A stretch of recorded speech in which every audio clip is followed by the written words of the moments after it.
Buenas noches, bienvenidos. ¿Cómo les va? ¿Cómo están? Hace mucho tiempo desde este programa venimos tratando la problemática que tiene que ver con la energía en nuestra provincia. Hemos hablado varias veces con el secretario de Energía, Sergio Lanciani. Hemos hablado, por supuesto, de los proyectos que tienen desde esa secretaría, pero también hemos hecho mención a la problemática que significa EMSA en la provincia de Misiones. No lo voy a descubrir yo, ni lo vamos a descubrir en este programa, de que EMSA fue, desde hace muchísimos años, una caja política en esta provincia y lamentablemente eso llevó a que hoy, no digo que solamente eso, tiene que ver con el costo de la energía, tiene que ver seguramente con algunas problemáticas sindicales, tiene que ver con un montón de cuestiones que llevó a que algunos medios, incluso yo mencionaba hoy en la radio, medios de prensa escrita, lo cataloguen asiduamente como la deficitaria EMSA, y no se equivoca. Es un problema, o sigue siendo un problema EMSA, y se sabía que la presencia de Sergio Ferreira al frente de esa empresa tenía sus horas contadas. Algunos pensaban que luego del 10 de diciembre, cuando se haga quizás algún recambio o algún enroque, con la llegada quizás de nuevos diputados en la Cámara de Diputados de la provincia que representen el gobierno, y otros pensaban que antes. Bueno, esta semana pasada se concretó, por lo menos se comenzó a concretar un cambio en, como dice ese medio gráfico que yo decía, en la deficitaria EMSA. Y el lunes, el gobernador de la provincia convoca a alguien de Montecarlo para ocupar la presidencia de esa empresa. Lo convocó primero a la residencia del gobernador para hablar con él, para interiorizarse. Me comentaba Guillermo Aicheler, que es el presidente, o por lo menos fue hasta ayer presidente de la Cooperativa de Electricidad de Montecarlo, me decía, en 10 minutos hablamos de otras cosas, pero a los 10 minutos ya el gobernador me ofreció, me hizo el ofrecimiento de la presidencia de EMSA. Así que así están las cosas. Hay cambios evidentemente, seguramente con el pasar de los días y de los meses podremos ir viendo si ese cambio se produce, si es que realmente hay cambios o todo seguirá igual. Pero yo quiero, para adentrarnos un poco a ese cambio, que observemos juntos el diálogo que manteníamos anoche en el domicilio, en la vivienda particular de Guillermo Aicheler. Tiene alrededor de 20 minutos y me parece que es importante que ustedes, que también observan con preocupación la cuestión de EMSA, principalmente las localidades, ustedes saben que EMSA distribuye energía eléctrica al 60% de la provincia de Misiones y el otro 40% lo distribuyen las cooperativas de electricidad, hoy muchas de ellas en un estado bastante preocupante. Esta es la nota que lográbamos anoche con Guillermo Aicheler, el futuro presidente de la empresa Electricidad de Misiones Sociedad Anónima. Vayamos a ella, señor director, si es tan amable. Obviamente cuando me hace la propuesta, después de una charla, no más allá de, 10 minutos, termina diciéndome, bueno, por todo lo que te dije, necesito que seas el presidente de EMSA. Esa fue la propuesta. Obviamente yo no... Sin tapujos. Sí, fue una charla directa de él. Pienso que su estilo, yo con Pasalacqua en otras épocas nos hemos saludado, de eso pienso que se remonta a los años 80 y pico, ¿viste? Que fue la última vez que charlamos.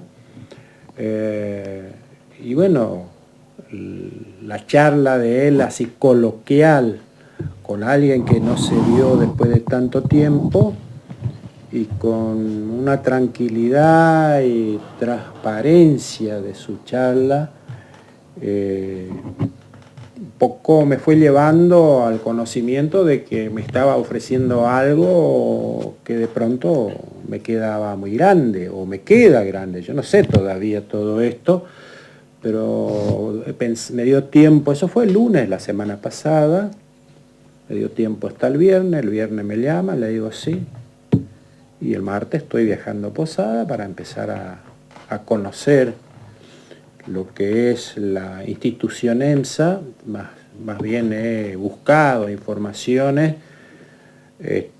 anteriores, porque uno consigue, los medios permiten ir conociendo algunas cosas. Me he preocupado de buscar el discurso del gobernador en cuanto a lo que es energía eléctrica, el discurso de este año en la Cámara de Diputados, y cositas así que me fueron dando una mejor idea como para decirle, bueno, mañana martes estoy en Posada. Así que así fue, tan sencillo, estuvimos en Posada menos de una hora y volvimos. Ahora, más allá de interiorizarte de cuestiones que tienen que ver con la energía, ¿cuánto tiempo hace que sos presidente de la Cooperativa de Electricidad de Monte Carlo? No, es corto el lapso, es corto. Hace yo muy poco estoy tiempo. desde el 2 de mayo, soy presidente de la cooperativa. Pero tenés, porque estuviste en el Consejo de Administración desde hace algunos años. Sí, estuve. Ahora, yo estas cosas le expliqué al gobernador, que no soy yo el que de alguna manera hizo toda la tarea, digamos, de la cooperativa eléctrica para que hoy podamos decir o nos vean como una cooperativa, yo no digo modelo, pero una cooperativa que con éxito salió de una deuda abultada en su momento, y que se diga hoy nosotros no debemos nada a nadie, pagamos todo. O sea, hoy estamos en una situación que más bien nos va a permitir, si la energía eléctrica se regulariza en cuanto al valor agregado de distribución, que las cooperativas, EMSA también, pueda tener fondos como para mejorar sus líneas, poner postes nuevos, cambiar un transformador, poner cables ensamblados, mantener limpias sus líneas, control interno de su administración. Eso va a permitir nos permitió a nosotros estar donde estamos hoy. Ahora, ¿vos dejarías la presidencia de la Cooperativa de Electricidad de Monte Carlo? Yo pediría licencia, porque el cargo es de 1 año. Yo no sé cuánto, por ahora, todo tiene que ver con lo que estoy resolviendo mañana. ¿Pasalacqua te propuso por 1 año? No. El cargo como presidente de la cooperativa. Como presidente, como presidente de la cooperativa. Sí. Y en realidad para nosotros, para mí es un desafío, pero sé que no lo puedo hacer solo. O sea, ¿pensás llevar algún equipo de colaboradores de Monte Carlo? Llevar no. Pero creo que hay gente que sabe cómo hacer las cosas. Yo voy a ser una parte de ese engranaje, y en ese engranaje también la estructura de EMSA va a empezar a jugar. Yo no puedo ir a EMSA y decir, bueno, esto se hace así, asá, o sea, entrar allí. Yo tengo que hacerlo sabiendo dónde quiero llegar, armar un plan de acción, un plan de trabajo, que me va a costar unos días hacerlo y proponerlo, porque esto es muy nuevo. Hace una semana me proponen, yo de EMSA conozco lo que publican los diarios, o por lo que pude ver cuando iba a las reuniones en EMSA con FESEM, con la Federación de Cooperativas Eléctricas, y más allá yo no conozco. Entiendo que es una estructura grande, es una estructura donde hay muchos empleados, donde hay personas importantes dentro de EMSA, en la estructura de EMSA, y yo tengo que lograr de que esa estructura de alguna manera entienda y pueda comprometerse en el plan que desarrollaremos, y que podamos trabajar juntos. Si yo no puedo lograr que EMSA y la estructura esté entendiendo que necesitamos ir hacia otra dirección que no sea el permanente recambio, dichos, dimes y diretes, hay que transparentar todo. O sea, tenemos que ser también sinceros en poder informar permanentemente cuál es el estado de situación de EMSA, permanentemente. Ahora, el gobernador te explicó, te dijo que él va a poner algún equipo a tu disposición o te dijo que vos podés ir eligiendo dentro de lo que ves el equipo que más te convenga o que más te convenza. Pienso que el trabajo interno en EMSA va a surgir de las charlas y del equipo que allí se comprometan en armarse. El plan lo tengo que elaborar yo con informes que voy a ir recibiendo, seguramente ya algo tengo a partir de mañana, de visitas, contactos dentro de la estructura, tomar nota, hablando no solamente con la dirigencia, sino con todo aquel el que atiende la ventanilla para cobrar una factura, aquel que recibe a la gente en la mesa de entrada, o sea, absolutamente todo, y a partir de allí nosotros propondremos, nosotros, ya fíjate vos, no quiero ser yo en particular, voy a tener la responsabilidad de dirigir, eso sí, pero si el personal que me va a acompañar para armar la persona, no persona, que ya se han comprometido sin necesidad de estar incorporados en una gestión de EMSA, yo no quiero llevar a nadie y ponerlo en un cargo, no quiero. O sea que creo que EMSA tiene las personas en su interior que puede llevar a cabo el cambio que se busca. Totalmente consciente de que EMSA no es solamente Posadas, sino toda la provincia, o gran parte de la provincia, excepto las localidades donde hay cooperativas de electricidad. Las cooperativas, hablando justamente de eso, para mí van a jugar un rol importante, porque son distribuidoras en un 40% de la energía eléctrica. EMSA tiene el 60% aproximadamente, así que en ese trabajo tenemos que ser un solo núcleo de atención al usuario, cada día mejor atención, y que eso se logra con nuevas inversiones. Hay que hacer inversiones, a veces no muy grandes, y algunas están comprometidas, con el gobierno de la provincia ha firmado ya algunos convenios donde va a llevar la energía hacia el norte, por la zona de la Ruta 14, una línea de 500, después las 13,2 abriendo hacia los costados, una de ellas va a llevar de San Pedro hasta Puerto Piraí, nos va también a alimentar a nosotros, la línea 33 hasta Monte Carlo. En ese proyecto está, por ejemplo, la nueva planta de transformadora de 33 kilovoltios acá en Monte Carlo. O sea que hay proyectos, hay trabajos realizados. Bueno, el tiempo va a decir si nosotros tenemos que hacer inversiones previas, no tan grandes, y que den solución a la gente, no en una semana, sino que podemos lograrlo, la atención al usuario, por ejemplo, que se escucha en la zona norte de la provincia, una semana sin luz. Vamos a tener que analizar, pero no solamente yo decidir, sino que con los que están en el ámbito, con responsabilidad, que son conocedores de la situación energética, me digan, bueno, este es el camino. Y esto va a tener que estar planteado dentro del plan de acción. ¿Y qué le planteaste al gobernador con respecto al aspecto político? Porque tenemos que ser totalmente sinceros. Digamos, EMSA, todos lo sabemos, es una caja política de los que gobiernan esta provincia desde hace muchos años, y eso llevó a que EMSA lamentablemente esté en el lugar que está o en la situación que está. No te estoy pidiendo crítica a la gestión anterior, no te estoy pidiendo que te pelees con nadie, pero vos sos un hombre de la provincia, un hombre instruido, un hombre capacitado y un hombre totalmente consciente de lo que sucede en la provincia. Fuiste viceintendente de una comunidad, digamos.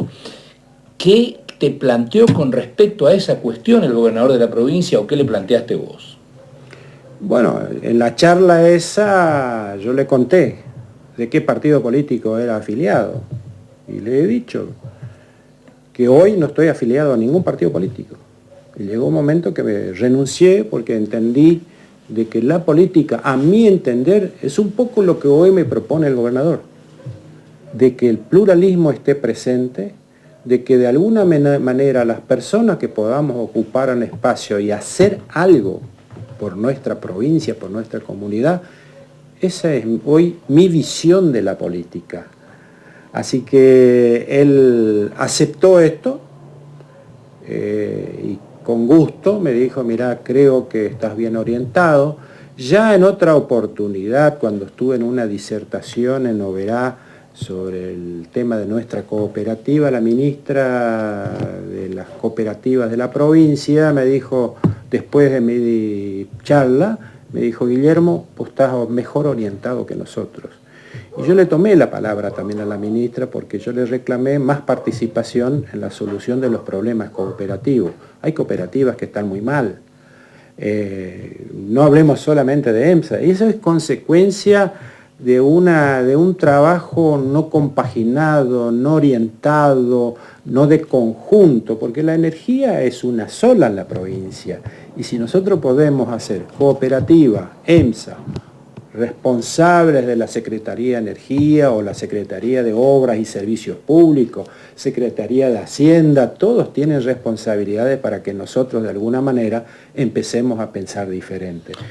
¿Charlaste alguna vez con el, justamente nombraba recién Secretaría de Energía, el secretario ministro de Energía, Lanciani? Sí. Hemos charlado sobre el tema de energía renovable, es más, seguimos trabajando con él. Es muy abierto en ese sentido. ¿Crees que puede ser útil? Yo creo que en el área de energía eléctrica todos tenemos una oportunidad de insertarnos como negocio energético para la solución de la energía en nuestra provincia. Llámese energía a partir de biomasa, llámese energía fotovoltaica, solar, también hídrica. Tenemos que seguramente en algún momento tratar de discutir no las grandes represas que nos han dejado gustos amargos por lo que no se hizo bien, pero hay experiencias hasta en países limítrofes donde pequeños cursos de agua dan soluciones a colonos que necesitan energía y es más barato el uso del agua con pequeños cursos con los sistemas de generación eléctrica con microturbinas que existen en la Argentina y también en los países limítrofes. Así que es una tarea muy amplia donde cada cosa la tendremos que charlar en el espacio con Lanciani, obviamente energía renovable, con la Secretaría de Obras y Servicios Públicos, vamos a estar charlando seguramente de la posibilidad de construcción de algunas líneas eléctricas nuevas. Hablo no solamente de cooperativas, sino también ya desde EMSA. Y el Ministerio de Economía buscando de hacer los aportes dinerarios necesarios para encontrar esas soluciones. Sin esa unión de esfuerzos, difícilmente podamos lograr soluciones a lo que plantea la gente. No te olvides que desde el mismo gobierno todos los años están haciendo aportes importantes para tapar un poco los grandes huecos que tiene EMSA. Sí, es cierto. También en las cooperativas lo va a hacer.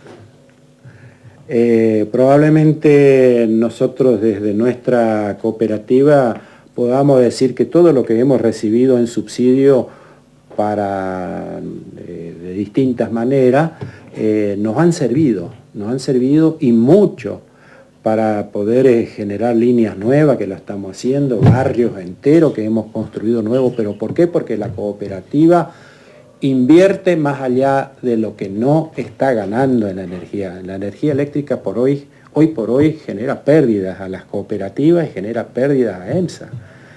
Y este arreglo de tarifa que se viene, no sé si va a alcanzar, pero a nosotros como cooperativa lo estamos evaluando como una medida importante.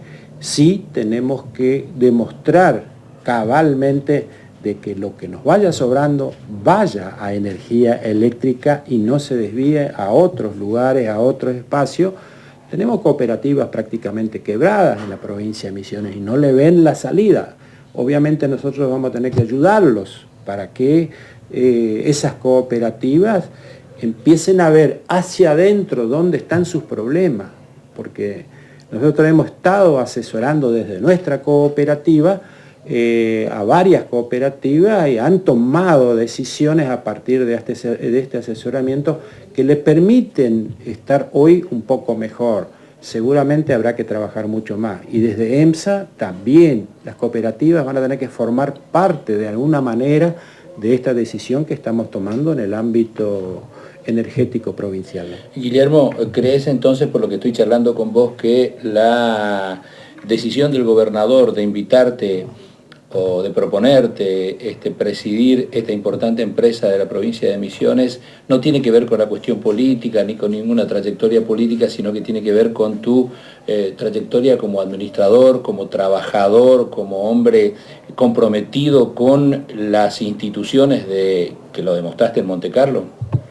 Rescato las expresiones del gobernador en cuanto a que ve en mi persona y quizás en los que me rodean, o él conocerá cuál es la trayectoria que estamos teniendo en Monte Carlo, rescata probablemente esa posibilidad de que podamos trasladar esa idea, y en ese sentido me siento comprometido para ello, pero vuelvo a repetirte, políticamente yo he puesto mi forma de ser, y creo que si hubiese presión, lo debo decir, no seguiría. Claro, eso te estaba por preguntar. Digamos, la idea es ir con tus convicciones sin necesidad y sin permitir ningún tipo de presión que tenga básicamente que ver con lo político partidario, digamos. Yo creo que es la hora del respeto, es la hora de que de alguna manera todos y cada uno de los que componen una comunidad, sea cual fuere la dirigencia, yo pongo mucho énfasis también en luz y fuerza, de que de alguna manera ellos también necesitan, de alguna manera, a que sus obreros tengan lo suyo a fin de mes, a fin de año, y en este esfuerzo, si EMSA no tiene cómo pagarlo, es difícil. No se puede pedir nada más, no se puede pedir nada a cambio. Y se vienen nuevas paritarias y tenemos que seguir cumpliendo con eso. La medida es adecuarse a las situaciones que en este momento vive el país. Obviamente mirar para arriba, yo voy a tener que estar seguramente conversando con gente de Camesa, para que también entiendan lo que está ocurriendo en la provincia, pero nosotros fundamentalmente como misioneros, estando cada vez más cerca con el ciudadano común que reclama el corte de luz que hay cuestiones que son de impacto ambiental, por ejemplo, tormentas, rayos, que perjudican a Misiones muchísimo, más en los últimos tiempos. Nosotros acá en la zona hemos tenido cortes de luz muy frecuentes que realmente nos preocuparon y nos siguen preocupando, pero el entrelazamiento de las líneas eléctricas en la provincia seguramente va a permitir que si no llega de un lado, hoy tenemos electricidad del sur o del norte acá en nuestra zona. Nosotros tenemos que lograr de que esa línea de la ruta 14 no se interconecte con la de San Pedro acá a Puerto Piraí, de Puerto Piraí a Monte Carlo, y que si no hay luz desde la represa que tenemos al norte, podamos tener al sur y al revés también. Así que creo que es una tarea interesante. Yo tengo entusiasmo en lograr el anexamiento, digamos, de mucha gente. Lo estoy logrando en forma particular, se comunican conmigo, se ponen a disposición para aportar ideas, para trabajar, no pidiendo nada a cambio, y creo que ese es el camino que hoy Si el gobernador tomó esa decisión, entiendo que él está mirando para el mismo lado y yo lo entiendo a él y seguramente el compromiso nuestro va a ser mutuo. ¿Estás durmiendo tranquilo? Totalmente, totalmente. Analizaba con mi señora, esto va al margen como anécdota. En el año 66, cuando me inicié como docente, el director de escuela me mandó buscar para que trabaje como maestro. Yo estaba recibido y yo estaba carpiendo en la chacra. En el año 76, el mismo director que en ese momento era supervisor de escuelas de frontera, Juan Gómez, me dice, Guillermo, ¿querés ser director? Y me mandó allá al Alto Uruguay y allí estuve casi 10 años. Y vaya que hice obras en esa zona. Llegué a pie, en el Chalana, en el barro, y salí con puentes inaugurados, con caminos inaugurados, que no lo logré solo, movilizando a la gente, hablando, conversando con el gobierno en ese momento, logrando esos cambios. Aquí en el mismo Monte Carlo, o sea, hay muchos lugares, la escuela de frontera, donde me buscaron también ahí, para que esté. O sea, de alguna manera y hoy me buscaron de nuevo. Negarme, ¿por qué? Si me voy a sentir cómodo, que creo que va a ser así, yo tengo que hacer bien las cosas, tengo que pensar en la seguridad de mi familia también, porque ya he perdido mucho, especialmente en la política. He perdido prácticamente una vivienda, he tenido que vender mi auto nuevo que tuve para salvar a mi vivienda por hacer política. Y entiendo que ahí la honestidad y la honorabilidad de la persona juega mucho, y eso espero de muchos que me van a tratar de ayudar, que sea con honestidad y con honorabilidad. Yo pongo énfasis en esta última palabra, porque ahí sabemos que cada uno va a cumplir con lo que compromete.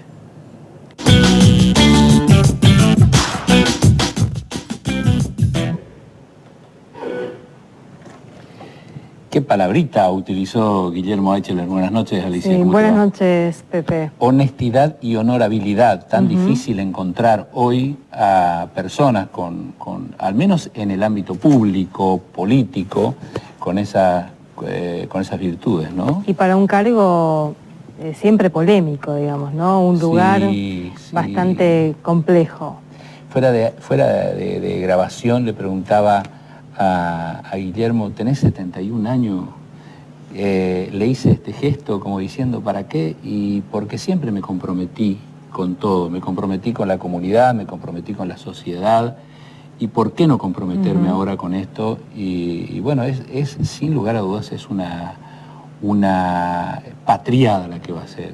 Hoy, encontrarse con EMSA como está, es encontrarse con una brasa muy fuerte, muy dura, ¿no? ¿Y ya está confirmado? Sí, está. En realidad él ya confirmó. Hoy él se reunió el día lunes de la semana pasada, se reunió con el gobernador, el viernes el gobernador lo volvió a llamar, le confirmó ya, y estarían seguramente en estos últimos detalles ya para tomar posesión del cargo. Para asumir.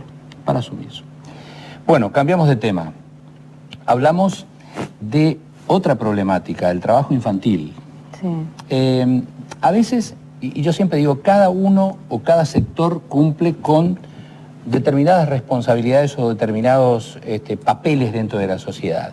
Y uno de los papeles importantes también es visibilizar la problemática.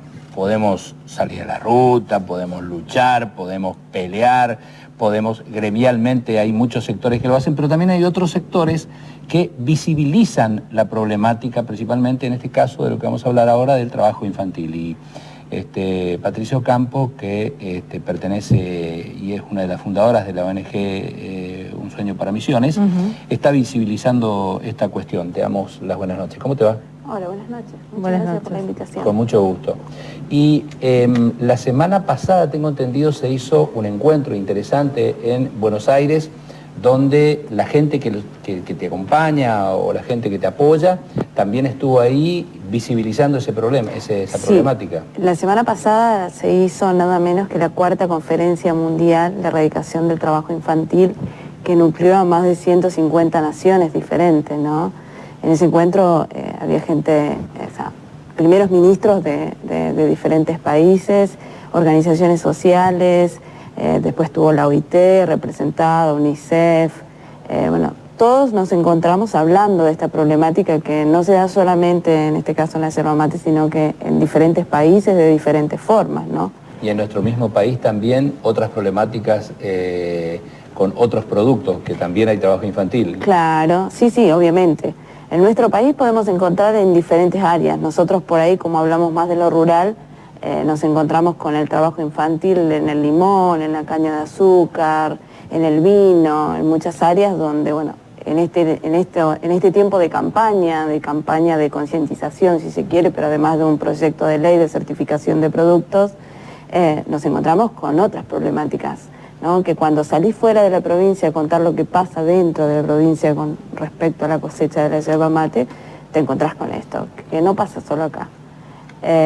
Y bueno, y en esta cumbre sí, tuvimos por ahí la vidriera de que, bueno, nos acompañara Valeria Massa con un documental, que es el segundo documental que sacamos con POSIP, que es una productora audiovisual, donde, bueno, ahí contamos lo que pasa en la provincia y, bueno, de hecho hay la imagen de un niño de 11 años que cuenta que trabaja de los 9. ¿Y cómo cuentan, digamos? Porque esto también es un tema interesante para mirar, una problemática tan compleja. ¿Cómo cuentan ustedes Nosotros, ¿cómo contamos a la gente? ¿Desde qué lugar, desde qué perspectiva? Nosotros, a ver, cuando iniciamos esta campaña, primero que yo siempre cuento la línea de tiempo de cómo nació esto, ¿no? Porque si no uno se olvida y hay que tener memoria de las cosas. En Misiones, en el 2013, en junio del 2013, hubo un accidente donde fallecieron tareferos, trabajadores de la cosecha de la yerba mate. Fallecieron 8 tareferos y entre ellos 3 niños, ¿no? Yo soy de Misiones, yo soy de Oberá, o sea, para mí era como que hasta ese momento yo lo tenía hasta naturalizado, esa situación de los tareferos movilizados en camiones, con sus familias, a los yerbales. Bueno, y eso fue el disparador de contar esta campaña, ¿no? De concientizar, si se quiere, y de comenzar con una campaña en una plataforma que es Change, donde nosotros le contábamos al resto del país lo que estaba pasando en la provincia y le pedíamos una adhesión con la firma, pero lo contamos desde que, primero, con números, buscábamos números en la provincia porque decíamos, para saber qué cantidad de chicos hay trabajando. Lamentablemente, desde el Estado provincial no encontramos números, de hecho todavía ese es por ahí el reclamo, que no tenés estadísticas. Pero sí la Universidad de Misiones había hecho un estudio que no finalizó por falta de recursos. El censo provincial. Ellos habían hecho un estudio que no terminaron de la Universidad de Misiones. Era un estudio científico y bueno, eso nos ayudó a impulsar la campaña, porque ahí encontrábamos ahí un refuerzo para contar lo que pasaba, ¿no? Después, dentro de la provincia nadie está ajeno que esto sucede, porque te puedo asegurar que la mayoría de la gente que está mirando del otro lado o tiene un conocido que es tarefero, o vive cerca, o tiene un familiar. O sea, nosotros sabemos nuestra realidad. Lo que habíamos encontrado es que el resto del país no lo sabía y en ese año se había declarado infusión nacional, o sea que ya dejaba de representar no solo a los misioneros el mate, sino que ya pasaba a representarnos a todos los argentinos, ¿no? De hecho, en el 2005, cuando llegan los tareferos con los productores aquí, una de las tantas veces que llegaron con el tractorazo, también es interesante ver ahí cómo se empezó a visibilizar y a desnaturalizar la situación de los tareferos y también de a poco la situación de los niños. Eso motivó después el subsidio interzafra, digamos. Es decir, que es un largo proceso, claro, que se viene dando. Son de muchos años. De hecho, cuando uno ve la historia de nuestra provincia, esto pasa hace más de 100 años, sí. O sea, obviamente que hay luchas, ¿no es cierto? Lo decía Pepe cuando comenzaba la entrevista, que hay diferentes sectores que están. Nosotros nos encargamos por ahí desde nuestro lugar como sociedad. O sea, ¿qué puedo estar haciendo yo desde mi lugar? Porque entendemos nosotros que las cosas importantes no se dejan solo en manos de los gobiernos. Y cuando no suceden los cambios, bueno, nosotros como sociedad, ¿qué podemos estar haciendo? Encontramos un grupo de personas que dijimos, vamos a hacer algo, vamos a hacer nuestro aporte, ¿cómo lo podemos hacer? Yo siempre dejo algo claro, yo amo el mate. Yo quiero que se venda más, que se exporte más, pero hay que poner el foco donde hay que ponerlo, que es erradicar el trabajo infantil y la pobreza extrema que hay detrás. A estos trabajadores hay que darle dignidad,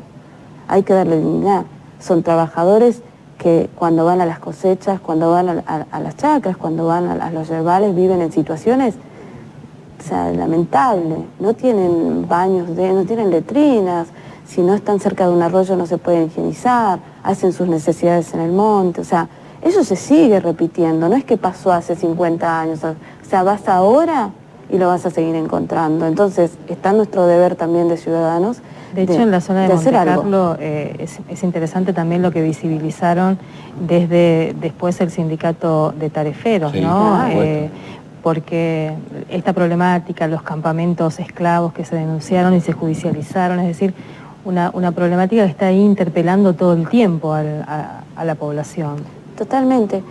Lo triste es que se sigue repitiendo, sí, porque uno logra avances y hemos logrado muchos avances. Nosotros entendimos después de un largo proceso dentro de la provincia de pedir que se cree la mesa COPRETI, que son las comisiones provinciales para erradicar el trabajo infantil, y después de una falta de voluntad política en el momento que notábamos que no se quería avanzar, no nos quedamos con eso.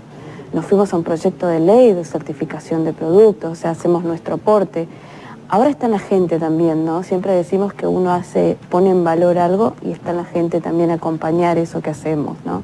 Y obviamente pedirle a los políticos que traten el proyecto de ley, y también vemos a veces que la política va por un lado y la necesidad de la gente va por otro. Porque los chicos siguen trabajando en las zonas rurales, siguen siendo invisibles, los trabajadores siguen estando en la misma situación, obviamente hubieron mejorías, pero hoy todavía tenemos trabajadores que están en negro, trabajadores que no le pueden garantizar la educación a sus hijos, que no le pueden garantizar la salud y que mucho menos le pueden garantizar la comida, el pan del día a día. Entonces, esa es la situación y hay que cambiarla. Sería bueno observar el documental que prepararon, porque es un documental muy bien armado, muy serio, pero muy crudo también. Sí, como la realidad esta. Como la realidad esta, exactamente. Así que le pedimos al señor director si puede poner al aire este documental que les hemos propuesto compartir con nuestros televidentes esta noche.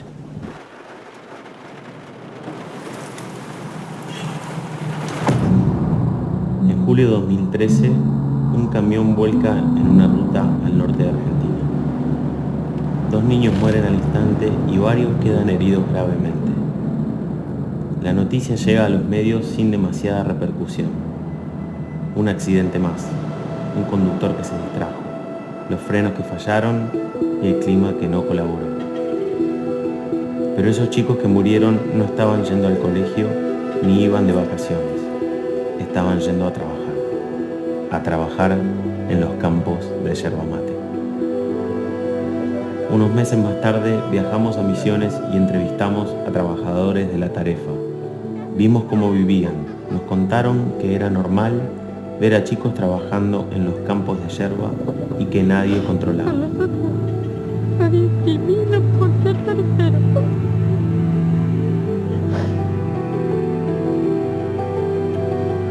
De vuelta en Buenos Aires hicimos público un documental que impactó fuertemente en medios del mundo y en la sociedad civil.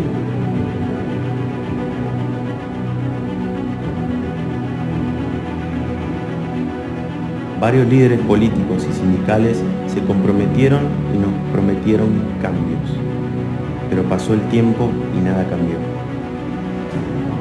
Uno de ellos me confesó: hasta que uno de esos chicos no te hable a cámara, nada de esto va a cambiar. Y por eso volvimos, por ese testimonio, por ese chico.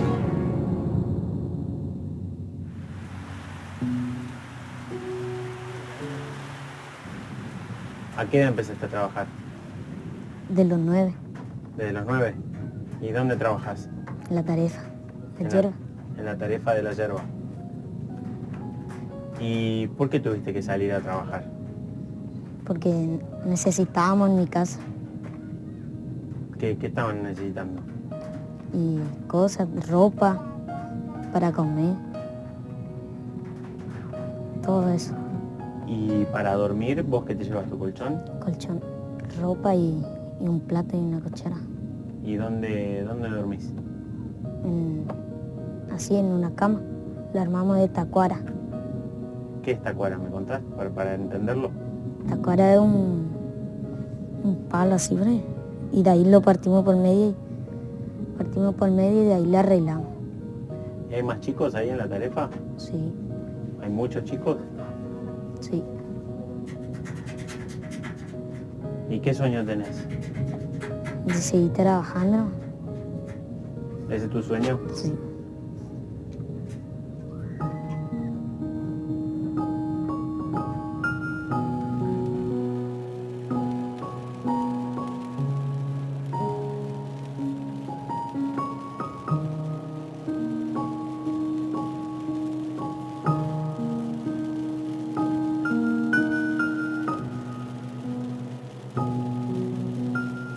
Podemos recuperar a un chico de 11 años. Lo podemos recuperar totalmente, lo debemos recuperar.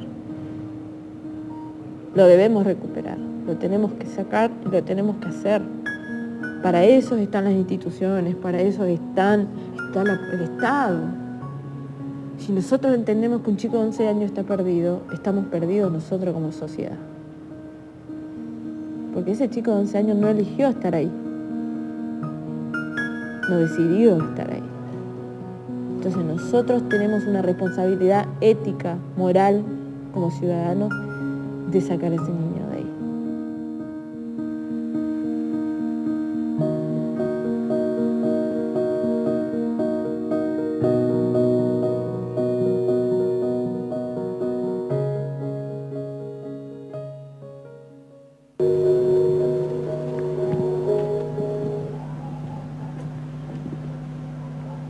Bueno, es duro, es fuerte, ¿eh? Sí, y sigue pasando Como dice Patricia. Además hay una cuestión también, no sé si ustedes lo identifican, la responsabilidad, si bien de la comunidad, pero la responsabilidad primordial del Estado, digamos. La ¿no? primordial es el Estado. Ujú. El Estado que tiene que estar velando por estas familias.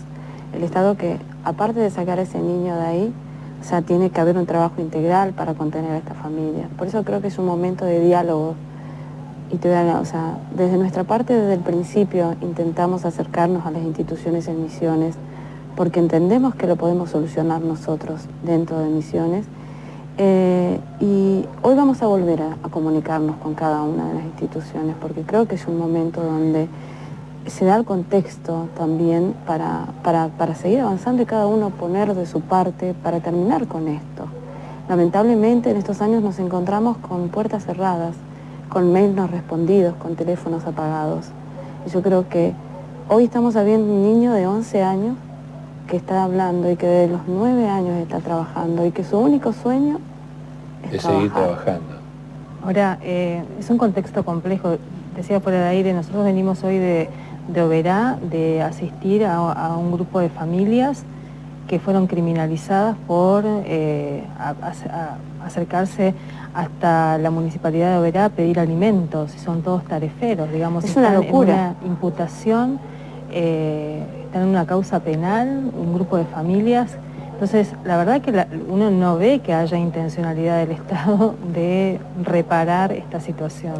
Yo creo que primero es una locura. No puedes imputar a las familias porque están pidiendo unos módulos de mercadería o como se llamen, porque le vamos modificando los nombres, Sí. Pero es lo mismo, la gente pide para comer.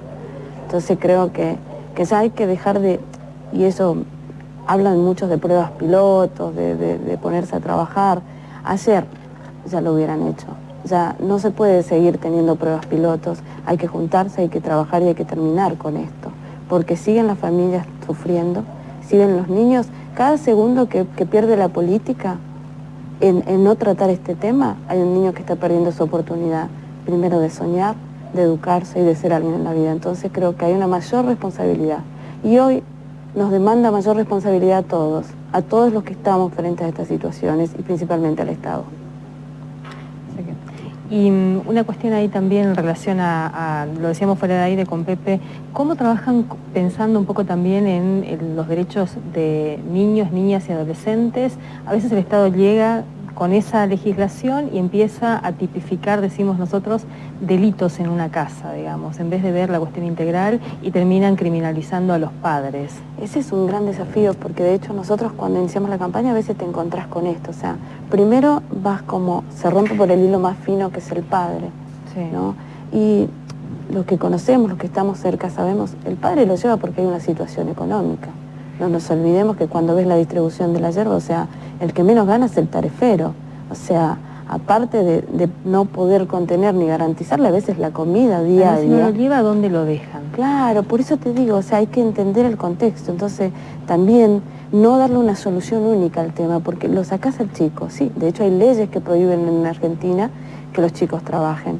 Pero hay que abordar la problemática más seriamente. Tenés que abordar la problemática desde una vivienda digna, desde el acceso a educación, del acceso a la salud, derechos básicos que tenemos, derechos básicos, derechos humanos que tenemos, que se ven vulnerados todo el tiempo.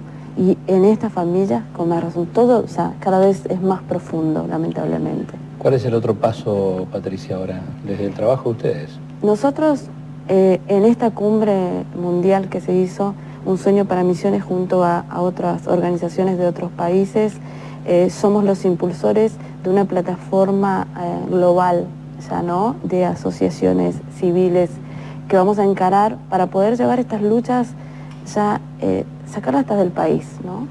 Yo creo que son luchas que, la palabra, a veces me hace ruido la palabra lucha, porque creo que hay que contar estas cosas y poder coincidir y poder traer de otros países.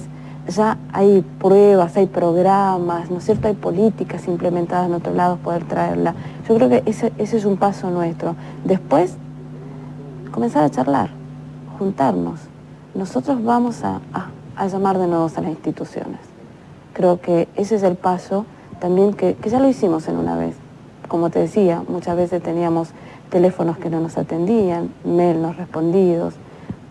Vamos a avanzar por ese lado. Creo que los chicos, ese chico que estamos escuchando en ese documental, y Fernando, que nunca me olvido de Fernando Piñeiro, que fue uno de los chicos que murió en el accidente, se merece que todos nosotros nos sentemos a hablar y solucionar este tema. No podemos seguir hablando de chicos que cosechan yerba mate y no podemos hablar tampoco de trabajadores que viven en extrema pobreza.